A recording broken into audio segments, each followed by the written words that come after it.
আজকে বানালাম রাঙা আলুর পান্তুয়া। প্রথমেই কিছু রাঙা আলু প্রেসার কুকারে সিদ্ধ করতে বসিয়ে দিলাম। একটা সিটি এখানে আমি দিয়ে দেব।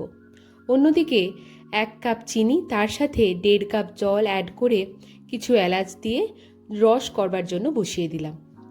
এবার আলুর থেকে আলুর খোসাটা ছাড়িয়ে ভালো করে মেখে নিলাম। তারপর দিতে হবে মিল্ক পাউডার, ময়দা, অল্প একটু নুন আর বেকিং সোডা।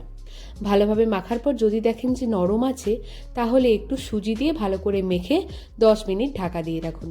তারপর অল্প একটু ঘি বা বাটার অ্যাড করে হাতে একটু তেল লাগিয়ে এভাবে গোল গোল নরম বল তৈরি করে নিন। তারপর আর কি একদম ফুটন্ত তেলের মধ্যে ছেড়ে দিন আর মিডিয়াম টু হাই ফ্লেমে এটা ভাজতে থাকবেন। কিছুক্ষণ পরে যখন দেখবেন এগুলো গোল্ডেন ব্রাউন হয়ে গেছে, তখনই এগুলো তুলে নিন।